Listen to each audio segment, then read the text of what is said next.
Sometimes students ऐसा होता है कि हमें कहा जाता है कि जो फिजिकल क्वांटिटी है हमारे पास उसकी क्वालिटेटिव नेचर के बारे में बताएं कि उसकी नेचर क्या है, उस फिजिकल क्वांटिटी की क्वालिटी क्या है। तो स्टूडेंट्स जब हम लोग किसी भी फिजिकल क्वांटिटीज की क्वालिटेटिव नेचर को बताना चाहते हैं तो उसके लिए हम लोग स्टूडेंट एक मेथड यूज करते हैं, इसको स्टूडेंट्स हम लोग कहते हैं डायमेंशन। एक ऐसा मेथड जो कि हम लोग फिजिकल क्वांटिटीज की क्वालिटेटिव नेचर को डिस्क्राइब करने के लिए यूज करते हैं, उसको हम लोग कहते हैं स्टूडेंट्स डायमेंशन। तो इसका मतलब हमें यहाँ से पता चला कि जो डायमेंशन है वो एक मेथड है। अब इधर क्वेश्चन ये एक आता है कि हम लोग डायमेंशंस को किस तरह डिनोट कर सकते हैं। तो स्टूडेंट्स डायमेंशन को डिनोट करने के लिए हम लोग स्केल ब्रैकेट्स लेते हैं और उसमें कोई जो भी फिजिकल क्वांटिटी हम लोग यूज कर रहे हैं उसके लिए एक स्पेसिफिक सिंबल यूज करते हैं। फॉर एग्जाम्पल मैं कहता हूँ कि मैं मैथ की डायमेंशन निकाल रहा हूँ, तो सबसे पहले मैं क्या करूँगा, एक स्केल ब्रैकेट्स लूँगा और उसमें जो भी मैं फिजिकल क्वांटिटी ले रहा हूँ उसके लिए एक स्पेसिफिक जो सिंबल है उसमें रख दूंगा। फॉर एग्जाम्पल मेरे पास मैथ है, तो मैथ के लिए बेटा हम लोग जो सिंबल यूज करते हैं वो होता है कैपिटल एम। अगर मैं इस कैपिटल एम को इस स्क्वायर ब्रैकेट्स के दरमियान में डाल दूं तो मैं कहूँगा ये जो चीज़ है हमारे पास इस मैथ की डायमेंशन है। अब हम लोग स्टूडेंट्स इसको कुछ एग्जांपल से देखते हैं कि हम लोग किस तरह अपनी फिजिकल क्वांटिटीज की डायमेंशंस को फाइंड आउट कर सकते हैं।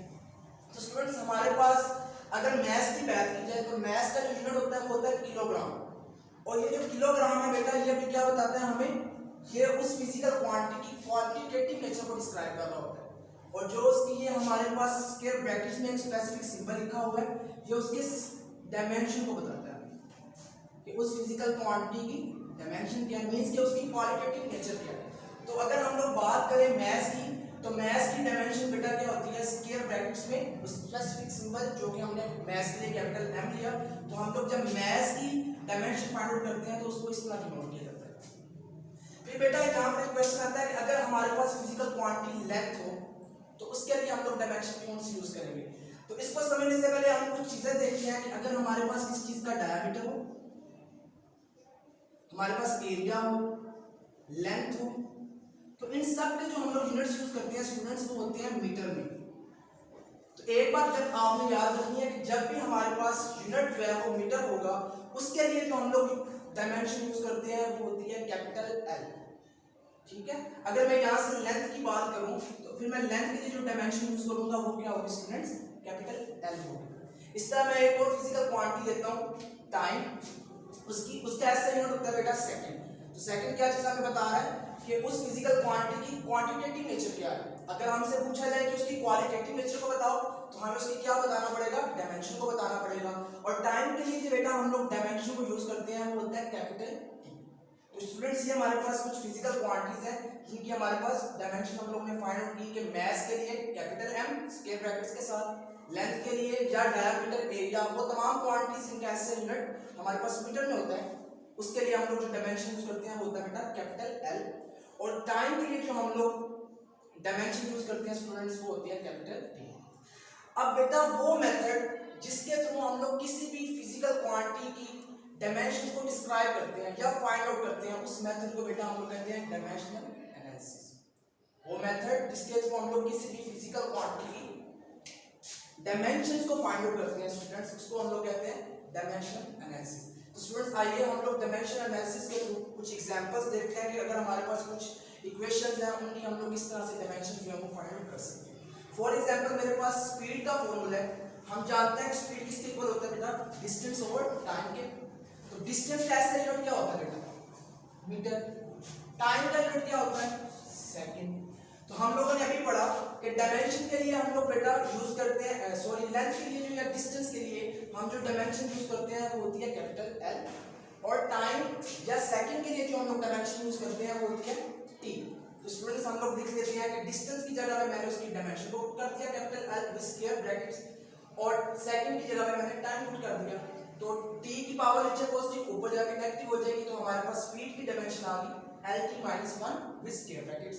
एक बात याद रखना है, डायमेंशन हमेशा स्क्वायर ब्रैकेट से ही डिनोट की जाती है, अगर स्क्वायर ब्रैकेट्स नहीं होगी तो ये डायमेंशन नहीं होगी। ठीक हो गया। इसकी एक और एग्जांपल देखते हैं बेटा, एक्सेलरेशन। कि हमारे पास एक्सेलरेशन की डायमेंशन क्या आएगी, तो हमें पता है एक्सेलरेशन का फॉर्मूला होता है velocity over time. Velocity speed एक ही चीज होती है। स्पीड का फॉर्मूला अगर मीटर पर सेकंड है तो वेलोसिटी का फॉर्मूला मीटर पर सेकंड है। स्पीड की अगर डायमेंशन हमारे पास lt माइनस 1 है तो वेलोसिटी की डायमेंशन हमारे पास क्या होगी बेटा, वो भी lt माइनस 1 होगी।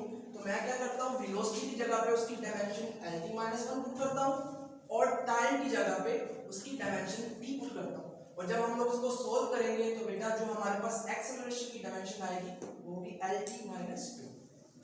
इसको एक और एग्जांपल से हम लोग देखते हैं बेटा कि अगर हमारे पास फोर्स गिवन है और वो हमें कहता है कि इस फोर्स का हमें डायमेंशन फाइंड आउट करके दो, तो हम किस तरह करेंगे।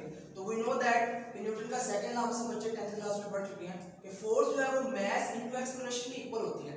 अब स्टूडेंट्स मास का हमें पता है कि डायमेंशन क्या होती है, अभी हमने पढ़ा कि मास के लिए जो हम लोग डायमेंशन यूज करते हैं वो होती है capital M with square brackets, और एक्सेलरेशन की हम लोगों ने डायमेंशन अभी ऊपर फाइंड की lt minus 2 with square brackets. तो बेटा मैं क्या करता हूं, मास की जगह पे उसकी डायमेंशन पुट कर दूंगा और एक्सेलरेशन की जगह पे उसकी डायमेंशन पुट करूंगा, और जब मैं इसको सोल्व करूंगा तो अब जो मेरे पास फोर्स की डायमेंशन आ गई वो ये चीज है mlt माइनस 2 स्क्वायर ब्रैकेट। तो स्टूडेंट्स यहां पे हमने देखा विद एग्जांपल्स कि किस तरह हम लोग किसी भी फार्मूला की डायमेंशंस को फाइंड आउट कर सकते हैं। तो स्टूडेंट्स एक बात आपने इसमें और भी याद रखनी है कि जब हम लोग यूनिट्स को यूज करते हैं उससे हमें क्या चीज मिल होती है, क्वांटिटेटिव नेचर मिल होती है किसी भी फिजिकल क्वांटिटी। तो यहाँ पर क्वेश्चन ये होता है कि हम लोग डायमेंशंस को क्यों यूज करते हैं। जब ये हमारे पास जब हम लोग यूनिट्स को यूज करते हैं हमारे न्यूमेरिकल सॉल्व होते हैं, बहुत सी ऐसी प्रॉब्लम जो फिजिक्स में या मेजरमेंट्स में आ रही हैं वो भी हमारी सॉल्व हो जाती है। तो क्या वजह है कि हम लोग डायमेंशंस को यूज कर रहे होते हैं। तो बेसिकली डायमेंशंस को जो हम लोग यूज करते हैं हमारे ग्रुप में उसके दो पॉइंट है। तो फर्स्ट पॉइंट हम लोग देखते हैं क्या है कि किसी भी इक्वेशन की होमोजेनिटी को चेक करने के लिए हम लोग बेटा डायमेंशन को यूज करते हैं। अब होमोजेनिटी का क्या मतलब है कि अगर एक इक्वेशन की लेफ्ट हैंड साइड उसकी राइट हैंड साइड के इक्वल है तो इसका मतलब वो इक्वेशन की क्या है, होमोजेनिटी है।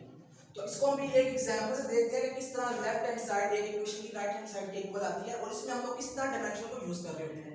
तो इसके लिए हम लोग एक इक्वेशन लेते हैं E = mc²। तो हम इसको चेक करते हैं कि क्या ये इक्वेशन होमोजेनिटी है। तो इसके लिए हम लोग क्या यूज करेंगे बेटा, डायमेंशंस को यूज करेंगे। तो मैं इस तरह करता हूं कि लेफ्ट हैंड साइड की भी डायमेंशन निकाल देता हूं और राइट हैंड साइड की भी निकाल देता हूं। तो E का फार्मूला या एनर्जी का फार्मूला होता है जॉल, और उसको हम लोग न्यूटन मीटर भी लिख सकते हैं। अभी हम लोगों ने बेटा न्यूटन या फोर्स की क्या निकाली थी डायमेंशन, जो कि आई थी mlt माइनस 2। तो मैंने उसकी जगह पे पुट कर दी, और m यहाँ पर बेटा मीटर है तो मीटर की अभी हम लोगों ने जो डायमेंशन पढ़ी थी वो थी कैपिटल L। तो मैंने उसकी जगह पुट की तो मेरे पास एनर्जी की जो डायमेंशन आ गई वो थी ml²t-2। ये हमारे पास आ गई बेटा लेफ्ट हैंड साइड इक्वेशन की डायमेंशन। अब हम लोग चेक करते हैं राइट हैंड साइड की डायमेंशन। तो स्टूडेंट्स हमारे पास राइट हैंड साइड पे है mc²।